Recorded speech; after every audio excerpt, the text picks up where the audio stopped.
మహిళా దినోత్సవం పండుగ సందర్భంగా. ప్రకృతి పురుషను అనేది సనాతన ధర్మంలో ఉంటుంది. సో అక్కడెక్కడ కూడా ప్రకృతి ఎక్కువ పురుషుడు ఎక్కువ అనే ఆలోచన ఎవరూ తీసుకురాలేదు, రెండు సమానమే. సో ఆ సమానము అనే విషయంలో ప్రకృతి మేనిఫెస్ట్ అవుతుంది. యాక్చువల్గా పురుషుడు ఎంత ఉన్నా అది ఒక స్త్రీ అసోసియేట్ అవడం వల్లనే మేనిఫెస్టేషన్ అనేది జరుగుతుంది. సో ఇక్కడ సమాజంలో ఇప్పుడు ఏదైనా ఇబ్బందులు పడుతున్నారు ఆడపిల్లలు అని అంటే అది వాళ్ళలో ఉన్న శక్తిని వాళ్ళు గుర్తించలేకపోవడం వల్ల.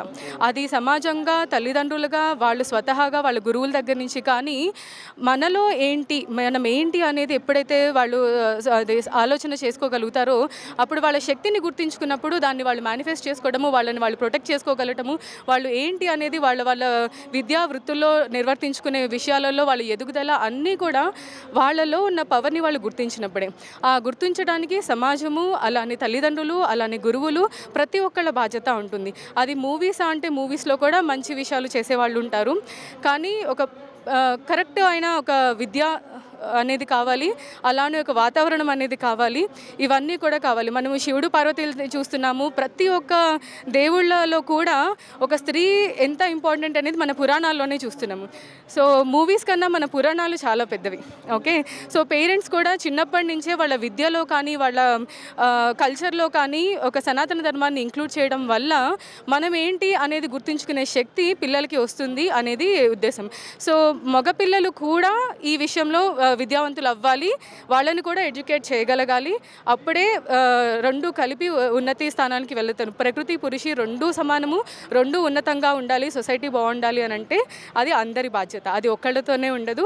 ఆ సమాజం కానీ క్షేమం కానీ అది మనందరి చేతుల్లో ఉంటుంది. ఇప్పుడు ఇంకోటమ్మా, ఇప్పుడు వెనకాడికి పెయి నిండా వస్త్రాలు, చేయి నిండా గాజులు, నిండుగా ఆడతనం, కట్టు బొట్టు మంచిగా ఉండేది. ఇక ఈ నడువని దండం పెడితే ఇక ఈ సోషల్ మీడియా వచ్చింది, ఈ టీవీలు, ఈ సినిమాలని, అదని ఇదని ఇప్పుడు ఆడపిల్లలు కూడా వికారంగా తయారవుతుర్రు.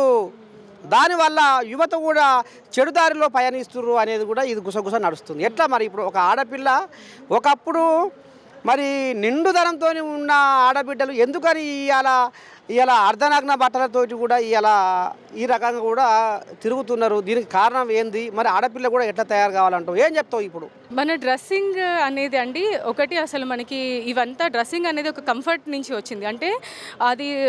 అంటే మనకి సివిలైజేషన్ త్రూ. ఓకే, మనము ఎప్పుడైతే మనకి సివిలైజ్ లేనేమో అప్పుడు మనకి వస్త్రధారణ ఎలా ఉండాలి అనేది తెలియదు. ఓకే, ఇది కార్పొరేట్ సంస్థలు ఇవి అన్నీ వచ్చాక మనం వేరే దేశాలకి వర్క్ చేస్తున్నాం అన్నప్పుడు దానికి తగ్గ వస్త్రధారణ ఉండాలి. ఓకే, కానీ అది మితిమీరకుండా ఉండడం మన చేతుల్లో పని.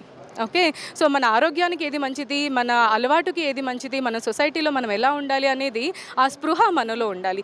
అది కార్పొరేట్లో పనిచేస్తున్నాం కాబట్టి వెస్టర్నైజేషనా అంటే అది కాదు. సో ఆ స్పృహ అది ప్రతి ఆడపిల్లలో ఉండాలి అనమాట. నేను ఎలా కనిపించాలి అనేది అది ఆ స్పృహ అనేది అలవాటు చేసుకోగలిగితే బాగుంటుంది. దానికి మళ్ళీ వాల్యూ బేస్డ్ థింగ్, అది మనం వాల్యూ సెట్ చేసే దాంట్లో పిల్లలు బేసిక్గా వాళ్ళంతట వాళ్ళుగా ఉండరు. వాళ్ళు చూసే ఏదైతే సిచ్యువేషన్స్ ఉంటాయో అవే వాటిని ప్రభావితం చేస్తాయి.